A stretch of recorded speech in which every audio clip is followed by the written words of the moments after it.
ರಾಜ್ಯ ರೈತ ಸಂಘ ಮತ್ತು ಹಸಿರು ಸೇನೆ ಹೆಗ್ಗಡಹಳ್ಳಿ ಗ್ರಾಮ ಪಂಚಾಯಿತಿ ಹಾಗೂ ಸುಯೋಗ ಆಸ್ಪತ್ರೆ ಸಹಯೋಗದೊಂದಿಗೆ ನಂಜನಗೂಡು ತಾಲೂಕಿನ ಹೆಗ್ಗಡಹಳ್ಳಿಯಲ್ಲಿ ಇಂದು ಆರೋಗ್ಯ ತಪಾಸಣಾ ಶಿಬಿರ ಆಯೋಜಿಸಲಾಗಿತ್ತು.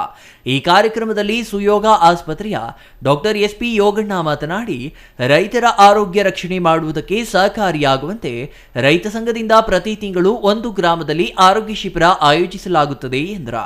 ಪ್ರತಿಯೊಬ್ಬ ರೈತ ಈ ಆರೋಗ್ಯ ಶಿಬಿರದ ಉದ್ದೇಶವನ್ನ ಸದುಪಯೋಗ ಪಡಿಸಿಕೊಳ್ಳಬೇಕು. ಸುಯೋಗ ಆಸ್ಪತ್ರೆಯಿಂದ ಹಳ್ಳಿಯ ಕಡೆ ಎಂಬ ಘೋಷವಾಕ್ಯದೊಂದಿಗೆ ರೈತ ಸಂಘದ ಮೂಲಕ ಈ ಕಾರ್ಯ ಮಾಡಲಾಗುತ್ತದೆ. ಇತ್ತೀಚಿನ ದಿನಗಳಲ್ಲಿ ವೈದ್ಯಕೀಯ ಸೇವೆ ವಾಣಿಜ್ಯ ಸೇವೆಯಾಗಿ ಪರಿವರ್ತನೆಯಾಗಿದೆ.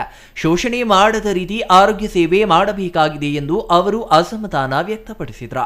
ಹಳ್ಳಿಯ ಪ್ರತಿಯೊಬ್ಬ ನಾಗರಿಕರು ಕೇಂದ್ರ ಸರ್ಕಾರದ ಯೋಜನೆಯಾದ ಆಯುಷ್ಮಾನ್ ಯೋಜನೆಯನ್ನ ಸದುಪಯೋಗ ಪಡಿಸಿಕೊಳ್ಳಬೇಕು. ರೈತ ಸಂಘ ಪ್ರತಿಯೊಬ್ಬ ರೈತರಿಗೂ ಆಯುಷ್ಮಾನ್ ಕಾರ್ಡ್ ಯೋಜನೆ ಬಗ್ಗೆ ತಿಳುವಳಿಕೆ ಮೂಡಿಸಿ ಕಾರ್ಡುಗಳನ್ನು ಮಾಡಿಸಿಕೊಡುವ ಕೆಲಸಕ್ಕೆ ಸನ್ನದ್ಧರಾಗಬೇಕು ಎಂದರು. ಹೇಗೆಂದ್ರೆ ಇವತ್ತು ವೈದ್ಯಕೀಯ ಸೇವೆ ವಾಣಿಜ್ಯಮಯವಾಗಿದೆ. ಅದಕ್ಕೆ 108 ಕಾರಣಗಳಿದ್ದಾವೆ. ಅದನ್ನ ನಾನು ವಿಮರ್ಶೆ ಮಾಡಲಿಕ್ಕೆ ಹೋಗಲ್ಲ. ನಾನು ಬೇರೆಯವ್ರ ಬಗ್ಗೆ ಟೀಕೆ ಮಾಡಕ್ಕೆ ಹೋಗಲ್ಲ. ನಾವೇನ್ ಮಾಡ್ಬೋದು ಅದನ್ನ ಮಾಡೋದು ಅಷ್ಟೇ ನಮ್ಮ ಕೆಲಸ. ಸೊ ಹಾಗಾಗಿ ಇವತ್ತು ಸುಯೋಗ ಆಸ್ಪತ್ರೆಯಲ್ಲಿ ಒಂದು ಬಹಳ ಅಂತಾರಾಷ್ಟ್ರೀಯ ಗುಣಮಟ್ಟದ ವೈದ್ಯಕೀಯ ಸೇವೆ ನಿಮ್ಗೆಲ್ಲರಿಗೂ ಲಭ್ಯ ಇದೆ. ಇದು ಪಟ್ಟಣದ ಜನಕ್ಕೆ ಮಾತ್ರ ಲಭ್ಯ ಇರಬಾರದು.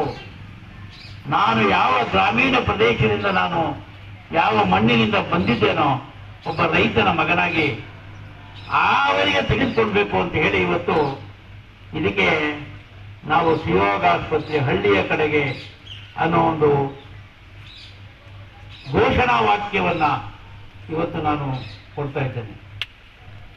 ಇನ್ನು ಮುಂದೆ ನಾವು ಪ್ರತಿ ತಿಂಗಳು ಕೂಡ ಹಳ್ಳಿಯಲ್ಲಿ ಒಂದು ಆರೋಗ್ಯ ಶಿಬಿರವನ್ನ ಮಾಡ್ತೇವೆ.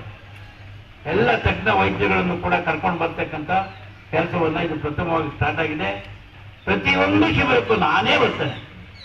ಎಷ್ಟೇ ಬಿಸಿ ಆಗಿರಲಿ ನಾನೇ ಬರ್ತೇನೆ ಪ್ರತಿ ಶಿಬಿರಕ್ಕೂ ಕೂಡ.